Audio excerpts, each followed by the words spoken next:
Welcome to StopFake, the place where we set the record straight on fakes about Ukraine. I'm Fulbright Clinton Fellow Nina Jankowicz with StopFake's latest dissection of Russian alternate reality. This week's disinformation menu serves up the following: Ukraine's new holiday, the Day of the Avenger; Kyiv's new law to completely ban Russian; Ukrainian naval ships freeze in Odessa harbor; and Goebbels techniques inspire Russian propaganda. So, let's get to the details. The Day of the Avenger, that's what scores of Russian media are calling Volunteer Day, a new March 14th holiday recently approved by Ukraine's legislature. Some Russian sites even claim that Ukraine's government needs a so-called Avenger Day to increase support for the war in eastern Ukraine and to glorify Avengers killing Donbas residents and Russians. When Russia annexed Crimea in 2014 and Russian-supported militants launched an armed conflict in the industrial Donbas region, the Ukrainian army was completely decimated, with an insignificant number of poorly equipped, battle-ready troops. Volunteer battalions organized throughout the country, and they supported weak Ukrainian armed forces and prevented further Russian separatist encroachment. Today, the volunteer battalions are part of the official Ukrainian armed forces, overseen by the Defense and Interior ministries. The volunteer movement in Ukraine extends far beyond military service. Volunteer groups are active in supporting Ukraine's military with food, clothing, medicine, and post-battle rehabilitation, as well as working actively with the nearly 2 million internal refugees displaced by the war in Ukraine.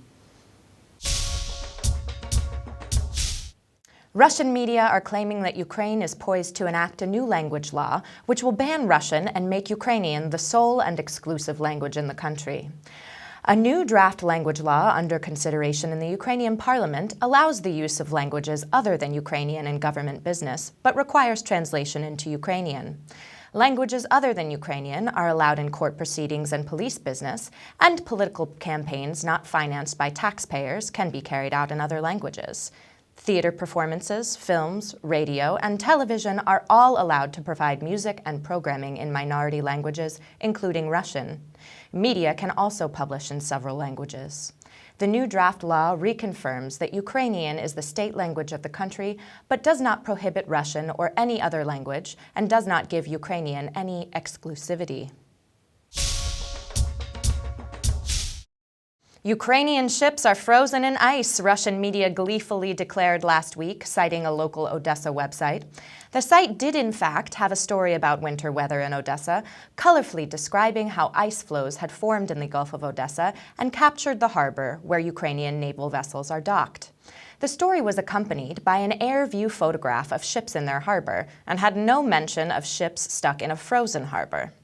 Odessa naval transportation specialist Igor Kosov told StopFake that in order for the Black Sea to freeze, Odessa temperatures had to stay 20 degrees below 0 Celsius for several weeks.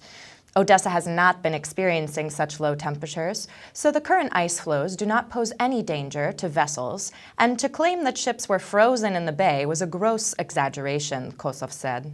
According to Weather Underground, the average temperature in Odessa this month was -6 degrees Celsius. Closed-circuit cameras monitoring the Odessa seaport, the marine traffic monitoring site, and the Ukrainian Defense Ministry photographs all show ships moving freely through Odessa harbor this month. Russian media are incensed that Nazi propaganda minister Joseph Goebbels' diary will be published in a Ukrainian translation. With monotonous predictability, the Kremlin claims that Ukrainians are glorifying Nazism. But Moscow's real concern is that an examination of Goebbels' techniques exposes how closely Putin's methods, using lies and fake news, are derived from and mirror those of the masterful Nazi propagandist. Talking about the book, the director of the Kharkiv-based folio publishers, Alexander Krasavitsky, told StopFake that it would help Ukrainians understand how the secrets of current Russian propaganda have their roots in Goebbels.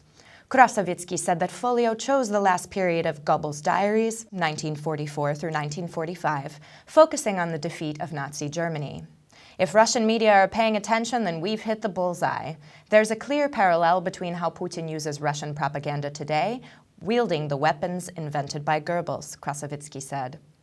A historically annotated version of Adolf Hitler's Mein Kampf, prepared by a team of historians and scholars, was published in Germany last year by the Munich-based Institute of Contemporary History.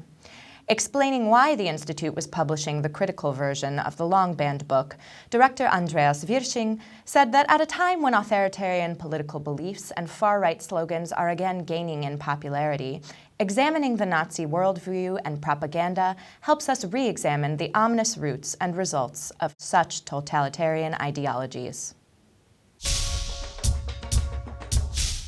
That's it for this week. Beware of fakes, be vigilant, and if you spot any disinformation about Ukraine, send it to us for a truth autopsy. Remember, consuming fake news is not only bad for your health and your brain, it's bad for the psychological climate of society. So don't do it. I'm Nina Jankowicz, and this is StopFake. Thanks for watching.